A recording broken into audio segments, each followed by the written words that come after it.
Okay, here's a Gom player related problem. I played a video, is this one, and the lines appear to be broken. So let's pause it.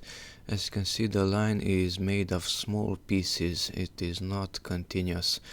And that is visible here. It looks like that's one piece, that's another one, that's a third one, and so on. That line is ugly also. Okay, so to fix this broken line problem, right click on the video. Let's check the version, by the way, about Gom Player. So this is 2.344.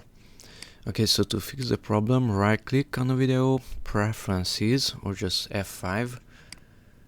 Okay, go here to video, video effects, and deinterlace, disable deinterlace, and close. Now after I click on the space bar, the line will be automatically corrected. So I played it and paused it, and now is displayed much better.